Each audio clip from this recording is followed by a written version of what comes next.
പ്രിയപ്പെട്ട പ്രേക്ഷകരെ, ആദ്യമേ ഒരപേക്ഷ, നിങ്ങൾ ഈ വീഡിയോ മുഴുവൻ കാണണം. കാരണം ഇത് വളരെ പ്രധാനപ്പെട്ട ഒരു വിഷയമാണ് ഞാൻ നിങ്ങളുടെ മുന്നിൽ വെക്കുന്നത്. അതായത് നമ്മൾ ശ്രീ എം എന്ന് പറയുന്ന ഒരു സന്യാസി വര്യനെക്കുറിച്ച് കേട്ടിട്ടുണ്ട്. തിരുവനന്തപുരത്ത് വഞ്ചൂരിൽ ജനിച്ച ശ്രീ എം നമ്മുടെ രാഷ്ട്രീയ വേദികളിൽ വലിയ ചർച്ചയായിട്ടുണ്ട്. കാരണം അദ്ദേഹമാണ് കേരളത്തിൽ RSS CPM സംഘർഷങ്ങൾ ഒഴിവാക്കാൻ വേണ്ടി രണ്ട് കക്ഷികളെയും ഒരുമിച്ചിരുത്തി ഒരു സമാധാന ശ്രമമുണ്ടാക്കി എന്ന് പൊതുവിൽ പറയപ്പെടുന്ന ആളാണ് ശ്രീ എം. അതിൻ്റെ പേരിൽ കേരളത്തിൽ ഒരുപാട് രാഷ്ട്രീയ വിവാദങ്ങളും ഉണ്ടായിട്ടുണ്ട്. ഇന്നത്തെ ന്യൂ ഇന്ത്യൻ എക്സ്പ്രസ് ദിനപത്രത്തിൽ ശ്രീ എമ്മിൻ്റെ വളരെ വിശദമായ ഒരു അഭിമുഖം വന്നിട്ടുണ്ട്. നമ്മുടെ പ്രേക്ഷകരിൽ മഹാഭൂരിപക്ഷം അത് കണ്ടിട്ടുണ്ടാവില്ല എന്നാണ് ഞാൻ കരുതുന്നത്. ഒരുപക്ഷെ കണ്ടവരും ഉണ്ടായിരിക്കാം. ഏതായാലും ശ്രീ എമ്മിൻ്റെ ഈ അഭിമുഖത്തിൽ എങ്ങനെയാണ് താൻ RSS CPM സംഘർഷം അവസാനിപ്പിച്ചത്, എന്താണ് RSSനെ കുറിച്ചുള്ള തൻ്റെ അഭിപ്രായം തുടങ്ങി ഒട്ടേറെ കാര്യങ്ങൾ, എന്തിന് കാറൽ മാർക്സിനെ കുറിച്ചുള്ള അഭിപ്രായം പറയുന്നുണ്ട്, പിന്നെ താൻ എങ്ങനെ ഒരു സന്യാസിയായി മാറി എന്ന് പറയുന്നുണ്ട്. എനിക്ക് തോന്നുന്നത് നമ്മുടെ പ്രേക്ഷകർ നിർബന്ധമായും അറിഞ്ഞിരിക്കേണ്ട സംഗതികളാണ് ശ്രീ എമ്മിൻ്റെ ഈ അഭിമുഖത്തിലുള്ളത് എന്ന് പറയുന്നു. അത് ന്യൂ ഇന്ത്യൻ എക്സ്പ്രസ് പത്രത്തിൽ വന്നതുകൊണ്ടും ആ പത്രം നമുക്കറിയാം മറ്റു പത്രങ്ങളെപ്പോലെ ഇംഗ്ലീഷ് പത്രങ്ങൾക്ക് അത്ര വ്യാപകമായി പ്രചാരം നമ്മുടെ നാട്ടിലില്ല. അതുകൊണ്ട് തന്നെ ഭാഷ ഇംഗ്ലീഷുമായതുകൊണ്ട് ഒരുപാട് ആളുകൾക്ക് ഈ ദീർഘമായ അഭിമുഖം കാണാൻ കഴിഞ്ഞിട്ടില്ല. പക്ഷെ നിർബന്ധമായും നമ്മുടെ ആളുകൾ ഇത് അറിയണമെന്നുള്ളത് കൊണ്ടാണ് ഞാൻ പ്രേക്ഷക സമക്ഷം ഈ ഇൻ്റർവ്യൂവിൻ്റെ ഒരു സംഗ്രഹ രൂപം അവതരിപ്പിക്കുന്നത്. ആദ്യം നമുക്ക് ശ്രീ എം എന്ന് പറയുന്നത് ആരാണെന്ന് നോക്കാം. അദ്ദേഹം വഞ്ചിയൂരിലാണ് ജനിച്ചത്. വഞ്ചിയൂരിൽ ജനിച്ച ഒരു യാഥാസ്ഥിതിക മുസ്ലിം കുടുംബത്തിൽ ജനിച്ച മുംതാസ് അലി ഖാനാണ് നമ്മൾ എന്നറിയപ്പെടുന്ന ശ്രീ എം എന്നറിയപ്പെടുന്ന സന്യാസി വര്യൻ. അദ്ദേഹം ഏത് സന്യാസ സബരിയിലാണ് സഞ്ചരിക്കുന്നതെന്ന് ചോദിച്ചാൽ വളരെ എളുപ്പം നിങ്ങൾക്ക് മനസ്സിലാവും. അത് യോഗി ആദിത്യനാഥൊക്കെ ഉൾപ്പെടുന്ന നാഥ് സമ്പ്രദായത്തിലെ സന്യാസിയാണ്. ഗോരഖ്നാഥിൻ്റെ മുഖ്യ പൂജാരിയാണല്ലോ നമ്മുടെ ഉത്തർപ്രദേശ് മുഖ്യമന്ത്രി യോഗി ആദിത്യനാഥ്. ആദിത്യനാഥിൻ്റെ സന്യാസ പരമ്പര, യോഗി ആദിത്യനാഥിൻ്റെ സന്യാസ പരമ്പരയിൽപ്പെടുന്ന നാഥ് സന്യാസ സമൂഹത്തിൽ തന്നെ പെടുന്ന ഒരു സന്യാസിയാണ് മുംതാസ് അലി ഖാൻ എന്ന ഇപ്പോൾ നമ്മൾ ശ്രീ എം എന്ന് വിളിക്കുന്ന സന്യാസി വര്യൻ.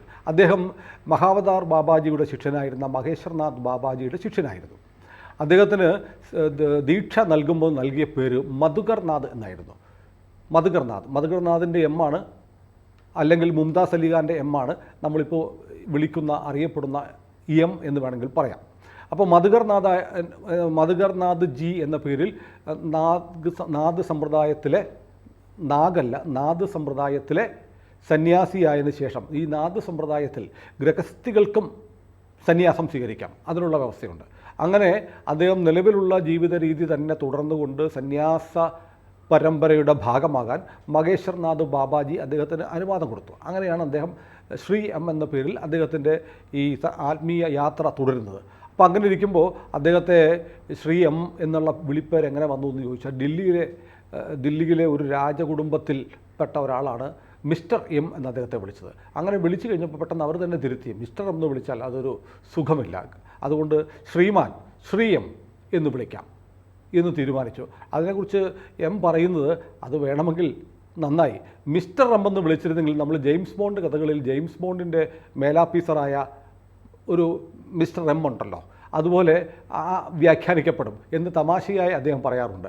ഈ അഭിമുഖത്തിൽ അത് ആവർത്തിക്കുന്നുണ്ട്. അദ്ദേഹം പറയുന്നു, എം എന്ന് പറഞ്ഞാൽ എനിക്ക് വിളിപ്പേര് ഇഷ്ടമാണ്. കാരണം എം എന്ന് പറഞ്ഞാൽ മനുഷ്യൻ, മാനവ് എന്നൊക്കെ അർത്ഥമുണ്ട്. ഞാൻ മനുഷ്യന് വേണ്ടി നിലകൊള്ളുന്ന ആളാണ് എന്നാണ് അദ്ദേഹം അതേക്കുറിച്ച് പറയുന്നത്. അദ്ദേഹത്തിന് 9 വയസ്സുള്ളപ്പോൾ അദ്ദേഹത്തിൻ്റെ ശിരസിൽ തൊട്ട് ഒരു സന്യാസി അദ്ദേഹത്തെ അനുഗ്രഹിച്ചു. ആ നിമിഷം മുതൽ താൻ വല്ലാതെ മാറി എന്നാണ് അദ്ദേഹം പറയുന്നത്. അതിനുശേഷം അദ്ദേഹം ഒരുപാട്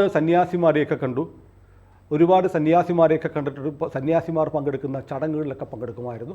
ചടങ്ങുകളിലൊക്കെ പങ്കെടുത്തിട്ടും അദ്ദേഹത്തിൻ്റെ മനസ്സിൽ ഉദിച്ചു വന്ന ചോദ്യങ്ങൾക്ക് മതിയായ മറുപടി കിട്ടാതെ 19-ാം വയസ്സിൽ അദ്ദേഹം ഹിമാലയത്തിലേക്ക് പുറപ്പെട്ടു. ഹിമാലയത്തിൽ അലഞ്ഞു തിരിഞ്ഞു ഒടുവിൽ വ്യാസ ഗുഹയിൽ വെച്ച് ബാബാജിയെ കണ്ട് അദ്ദേഹത്തിൻ്റെ ശിഷ്യനായി 3-3.5 വർഷത്തോളം കഴിഞ്ഞതിന് ശേഷം അദ്ദേഹത്തിന് ദീക്ഷ കൊടുത്ത് മധുകർനാഥായി മാറി എന്നാണ് ചരിത്രം.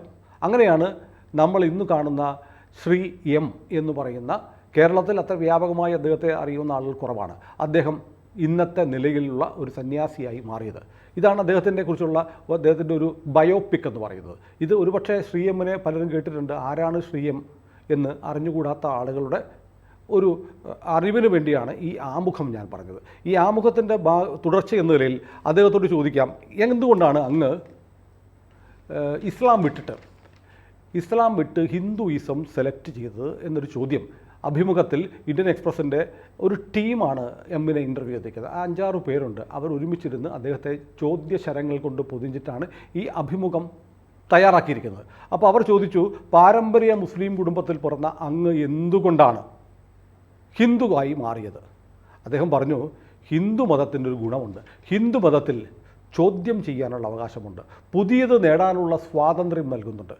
ഉപനിഷത്തിൽ നടക്കുന്നത് സംവാദങ്ങളാണ്. ഉപനിഷത്ത് വായിച്ചാൽ അതിനകത്ത് നിറയെ സംവാദങ്ങളാണ്. ഏതെങ്കിലും ഒന്നിൽ തന്നെ വിശ്വസിക്കണം എന്ന് ഹിന്ദു മതത്തിൽ ആരും നിർബന്ധം പിടിക്കുന്നില്ല. നിങ്ങൾ ഒന്നിനേ വിശ്വസിക്കാവൂ, മറ്റൊന്നിനെയും സ്വീകരിക്കാൻ പാടില്ല എന്നുള്ള നിർബന്ധ ബുദ്ധി ഹിന്ദു മതത്തിലില്ല. ഒരു ദൈവത്തിൽ മാത്രം വിശ്വസിച്ചാൽ മതിയെന്നാണ് ഞാൻ ജനിച്ച മതം പറയുന്നത്. പക്ഷേ എനിക്കങ്ങനെ വിശ്വസിക്കാൻ കഴിയുന്നില്ല. അങ്ങനെ വിശ്വസിക്കാൻ കഴിയാത്ത വരുമ്പോൾ ഒറ്റ ദൈവത്തിൽ മാത്രമേ വിശ്വസിക്കാൻ കഴിയുള്ളൂ എന്ന് നിർബന്ധം പിടിക്കുന്ന മതത്തിൽ എനിക്കതുപോരാ എന്ന് തോന്നിയാൽ എന്താണ് ഉത്തരം? വേറെ വഴിയൊന്നുമില്ല. അങ്ങനെ പല കാര്യത്തിലും ഞാൻ ജനിച്ച മതത്തിലെ പല ആശയങ്ങളും പരസ്പര വിരുദ്ധമായി തോന്നി. അതോടെ ഞാൻ മറ്റൊന്നിനു വേണ്ടിയുള്ള അന്വേഷണം തുടങ്ങി. ആ പ്രദേശത്തെ സ്വാമിമാരെയൊക്കെ ഇങ്ങനെയാണ് ശ്രീ എം നേരത്തെ പറഞ്ഞതുപോലെ കാണാൻ തുടങ്ങി. അദ്ദേഹം സന്യാസിമാരുടെ പരിപാടികൾക്ക് പോയി, തിരുവനന്തപുരത്ത് പബ്ലിക് ലൈബ്രറി പോയിട്ട് പുസ്തകങ്ങളെടുത്ത് വായിക്കാൻ തുടങ്ങി. അങ്ങനെ വായിച്ച് അദ്ദേഹം മനസ്സിലായി, എൻ്റെ വഴി ഹിന്ദുയിസമാണ് എന്ന് അദ്ദേഹത്തിന് ബോധ്യപ്പെട്ടു. അദ്ദേഹം പറയും, നോക്കൂ, നമ്മൾ ഹിന്ദു മതത്തിലേക്ക് നോക്കൂ, അവിടെ മുഴുവൻ വ്യത്യസ്തതയാണ്. നിങ്ങൾക്ക് ഈശ്വരവിശ്വാസിയാവാം, നിരീശ്വരവാദിയുമാകാം, അല്ലേ? നമ്മുടെ മതത്തിൽ വിശ്വാസപ്രകാരം ഹിന്ദു മതത്തിൽ ചാർവാകന്മാർ, നിരീശ്വരവാദികളായ ചാർവാകന്മാരെ പോലും അംഗീകരിക്കുന്നുണ്ട് എന്നുള്ളത് ഞാനിപ്പോൾ ഓർക്കുകയാണ് അദ്ദേഹത്തിൻ്റെ ഇൻ്റർവ്യൂ വായിച്ചപ്പോൾ. അങ്ങനെ നിരീശ്വരവാദിയാകാം. പിന്നെ അദ്ദേഹം പറയുന്നു, ശ്രീ എം ഈ അഭിമുഖത്തിൽ പറയുകയാണ്, നിങ്ങൾ മുസ്ലിമുകളെ നോക്കൂ, അവർ 5 തവണ ഒരു ദിവസം നമാസ് എടുക്കുന്നുണ്ട്. അത് ഒരേ ദിശയിലേക്ക് നോക്കും. 5 തവണ അവർ നമാസ് എടുക്കുന്നത് അവരുടെ മനസ്സിലൊരു വിശ്വാസമുണ്ട്, ഒരു ഉറപ്പുണ്ട്. ലോകത്തെമ്പാടുമുള്ള മുസ്ലിമുകൾ അതേ സമയത്ത് ഇതേപോലെ 5 നേരം നിസ്കരിക്കുന്നുണ്ട്. അത് റെയിൽവേ സ്റ്റേഷനിലാണെങ്കിലും അവർ ചെയ്യും, അത് ബസ് സ്റ്റാൻഡിലാണെങ്കിലും ചെയ്യും, എവിടെയാണെങ്കിലും അവർ ചെയ്യും. ഇപ്പോൾ കേരളത്തിലും ഇന്ത്യയിലുമൊക്കെ ഏതു വഴിയിലും ഏതു യാത്രാവാഹനത്തിലും വെച്ച് നിസ്കരിക്കേണ്ട സമയത്ത് നിസ്കരിക്കണം എന്ന് വാശി പിടിക്കുന്ന ആളുകളെ നമ്മൾ കാണുന്നുണ്ട്.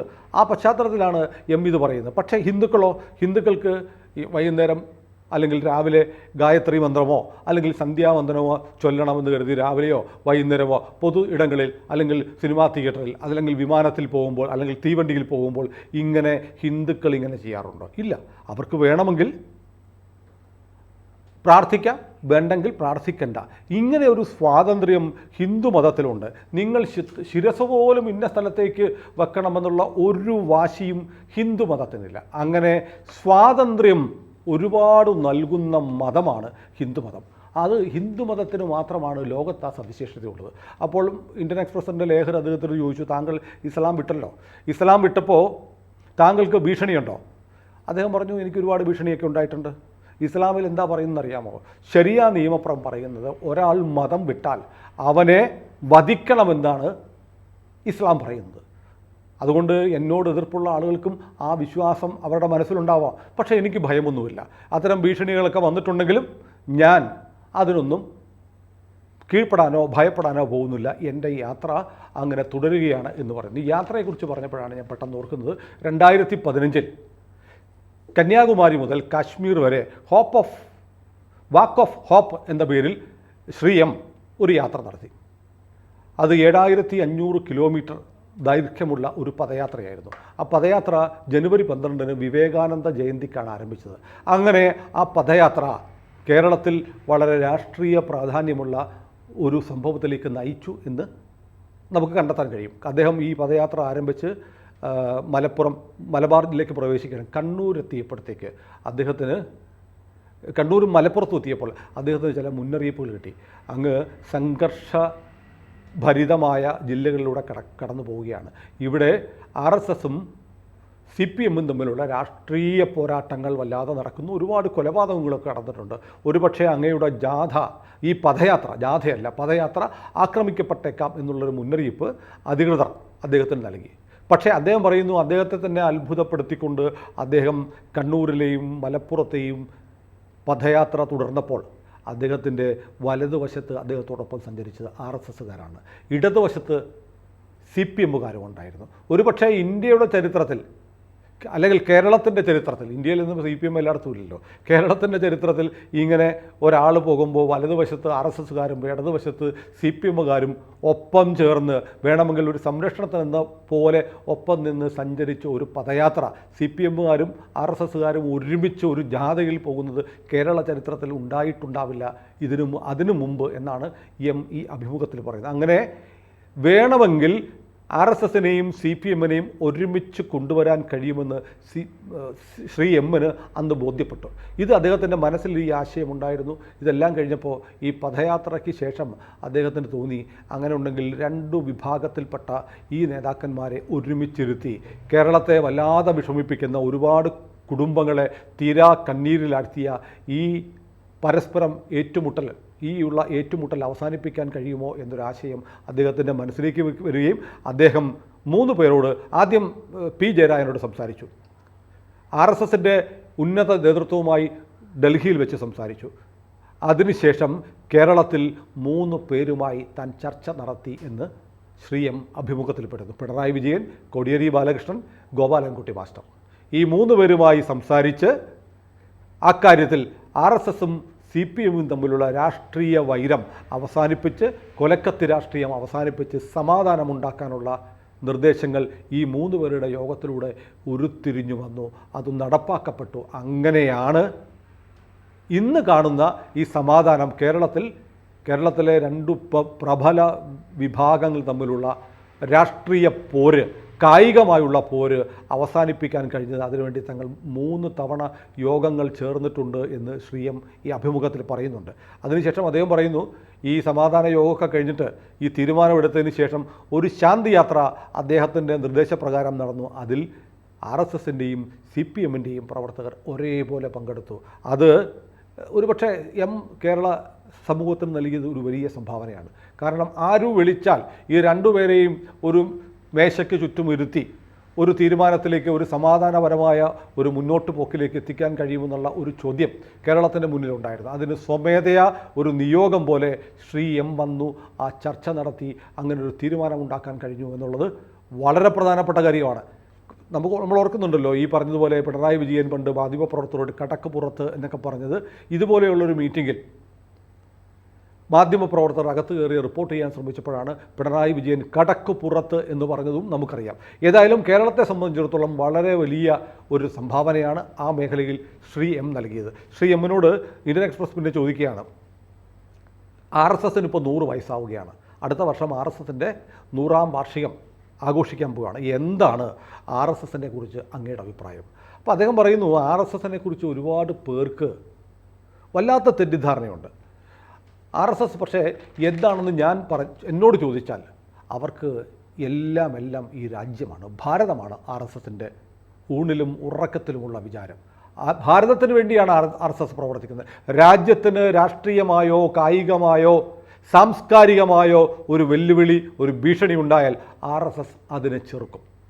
അതാണ് RSS നിലകൊള്ളുന്നത്, RSS ചിന്തിക്കുന്നത്, RSS പ്രവർത്തിക്കുന്നത് ഈ രാജ്യത്തിൻ്റെ ക്ഷേമം, വികസനം, രാജ്യത്തിൻ്റെ ഐക്യത്തിനു വേണ്ടിയാണ്. രാജ്യത്തിനു വേണ്ടിയല്ലാത്ത ഒരു വിചാരവും ഒരു പ്രവൃത്തിയും RSSനില്ല എന്നാണ് ഈ അഭിമുഖത്തിലൂടെ അർത്ഥശങ്കയില്ലാതെ പറയുന്നത്. അദ്ദേഹം പറഞ്ഞു, RSS കായികമായോ രാഷ്ട്രീയമായോ സാംസ്കാരികമായോ ഒരു ഭീഷണി, ഒരാക്രമണം ഇന്ത്യക്കു നേരെ, ഭാരതത്തിന് നേരെ ഉണ്ടായാൽ ചെറുക്കുമെന്ന് പറഞ്ഞാൽ ഒരുപക്ഷെ അവർ ചെയ്യുന്നത് തെറ്റായിരിക്കാം.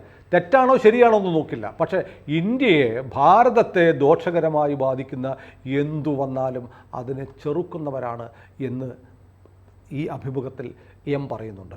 ഇത് വളരെ വിശദമായൊരു അഭിമുഖമാണ്. ഒരു ഇന്ത്യൻ എക്സ്പ്രസ് പത്രത്തിൻ്റെ ഒരു പുറം നിറയെ ഈ അഭിമുഖമാണുള്ളത്. ഏതായാലും അതിനകത്ത് വളരെ പ്രസക്തമായ നമ്മുടെ അറിവിലുണ്ടായിരിക്കേണ്ടുന്ന ചില കാര്യങ്ങളാണ് ഞാൻ അതിൽ നിന്ന് വളരെ കാച്ചിക്കുറുക്കിയെടുത്ത് പ്രേക്ഷകരുടെ മുന്നിൽ വെക്കുന്നത്. അദ്ദേഹം പിന്നീട് പറഞ്ഞു, ഈ ഹിന്ദു മതത്തിന് ഇപ്പോൾ ഉള്ള അപജയം, പിന്നാക്കം പോകലിന് എന്തെങ്കിലും ഒരു കാരണമുണ്ടെങ്കിൽ അത് ജാതി വ്യവസ്ഥയാണ്. ജാതി വ്യവസ്ഥ പക്ഷേ ഇപ്പോൾ ഈ സമീപകാലത്ത് ഒരുപാട് കാലം മുമ്പൊന്നുമല്ല, ഏതാനും നൂറ്റാണ്ടുകൾക്ക് മുമ്പ് മാത്രം ഉണ്ടായ ഒരു തിന്മയാണ്. ബ്രഹ്മസൂത്രവും മഹാഭാരതവും എഴുതിയതാരാണ്? വേദവ്യാസനാണ്. വേദവ്യാസൻ ആരാണ്? ഒരു മുക്കുവ സ്ത്രീയുടെ മകനാണ്. നോക്കൂ, ഒരു മുക്കുവ സ്ത്രീയുടെ, അധസ്ഥിത ജാതിയിൽപ്പെട്ട മുക്കുവ സ്ത്രീയുടെ മകൻ എഴുതിയതാണ് ബ്രഹ്മസൂത്രവും മഹാഭാരതവും. അപ്പോൾ ജാതി എന്ന് പറയുന്നത് പഴയ കാലത്ത് ഹിന്ദു ധർമ്മം മാത്രം ഇവിടെ ഉണ്ടായിരുന്ന ഒരു കാലത്ത്, ആദിമകാലത്ത് ഉണ്ടായിരുന്നതല്ല ജാതി, പിന്നീടതുണ്ടായതാണ്. ജാതി വ്യവസ്ഥ എന്ന് ഇല്ലാതാവുന്നുവോ അന്ന് ഹിന്ദു രാഷ്ട്രം സ്ഥാപിക്കപ്പെടുമെന്നാണ് ശ്രീ എം തൻ്റെ അഭിമുഖത്തിൽ വീണ്ടും ആവർത്തിച്ച് പറയുന്നത്. ഞാൻ ഇത്രയും ഭാഗങ്ങളെ പറയുന്നുള്ളൂ, ഇപ്പോൾ തന്നെ കുറേ പരത്തി പറഞ്ഞു പോയി. അപ്പോൾ ഞാൻ അവസാനം എം പറഞ്ഞ കാര്യത്തിലേക്ക് വീണ്ടും ഒന്നുകൂടെ വരാം. എന്ന് ജാതി വ്യവസ്ഥ ഇല്ലാതാവുന്നു അന്ന് ഹിന്ദു രാഷ്ട്രം സ്ഥാപിക്കപ്പെടും. വളരെ പ്രധാനപ്പെട്ട ഒരു പോയിൻ്റാണ്. നോക്കൂ, നമ്മുടെ നാട്ടിൽ ജാതി ഉന്മൂലനം ചെയ്യാനുള്ള പ്രവർത്തനം RSS ഇപ്പോൾ നടത്തുന്നുണ്ട്. ഏതെല്ലാം തരത്തിൽ ജാതിയെ എറാഡിക്കേറ്റ് ചെയ്യാൻ, അങ്ങനെ ആ വാക്ക് തന്നെ ഉപയോഗിക്കാം, ഹിന്ദു സനാതന ധർമ്മത്തെ എറാഡിക്കേറ്റ് ചെയ്യണമെന്ന് പറയുന്ന ആളുകളുള്ള രാജ്യത്ത് ജാതിയെ എറാഡിക്കേറ്റ് ചെയ്യാൻ, ജാതിയെ ഉന്മൂലനം ചെയ്യാൻ RSS ഒരുപാട് കർമ്മ പദ്ധതികൾ നടപ്പാക്കുന്നുണ്ട്. പക്ഷേ അതിനിടെ നമ്മുടെ നാട്ടിലെ പ്രതിപക്ഷ കക്ഷികൾ എന്താ ചെയ്യുന്നത്? അവർ ജാതിക്ക് വേണ്ടി വാദിക്കുക, ജാതിയുടെ കണക്കെടുക്കണം, ജാതി സെൻസസ് വേണം. അപ്പോൾ ജാതി എന്ന് പറയുന്നത് വീണ്ടും സജീവമായ ഒരു വികാരമായി ഉണർത്തിക്കൊണ്ടുവരാൻ ഈ നാട്ടിലെ പ്രതിപക്ഷ കക്ഷികൾ ശ്രമിക്കുന്നുണ്ട്. കാരണം അവരുടെ ലക്ഷ്യം ജാതി സജീവമായി നിൽക്കണം. ജാതി സജീവമായി നിന്നാലേ ഹിന്ദു ഒരു സമാജമായി മാറാതിരിക്കുകയുള്ളൂ. ഹിന്ദു ഒരു സമാജമായി മാറിയാൽ ഹിന്ദു രാഷ്ട്രം സ്ഥാപിക്കപ്പെടും. അതുകൊണ്ടാണ് ഈ നാട്ടിലെ സകല മാധ്യമങ്ങളും ഈ നാട്ടിലെ പ്രതിപക്ഷവും നിരന്തരം ജാതി ജാതി ജാതി എന്ന് പറഞ്ഞുകൊണ്ടിരിക്കുന്നത്. ആ കെണിയിൽ വീഴാതിരിക്കുക സനാതനിയായ ഒരാളുടെ കർമ്മമാണ്, ധർമ്മമാണ് എന്ന് ഈ അഭിമുഖം വായിച്ചപ്പോൾ എനിക്ക് തോന്നി. ഏതായാലും കഴിയുന്ന ആളുകൾ പറ്റുമെങ്കിൽ ഇന്നത്തെ ഇന്ത്യൻ എക്സ്പ്രസ് പത്രം, ന്യൂ ഇന്ത്യൻ എക്സ്പ്രസ് പത്രമെടുത്ത് ശ്രീ എമ്മിൻ്റെ അഭിമുഖം പൂർണ്ണമായി വായിച്ചാൽ നന്നായിരിക്കും. കൂടുതൽ വാർത്തകളും വിശേഷങ്ങളും നിങ്ങളിലേക്ക് എത്താൻ ABC മലയാളം സബ്സ്ക്രൈബ് ചെയ്യുക, ബെൽ ബട്ടണും അമർത്തുക.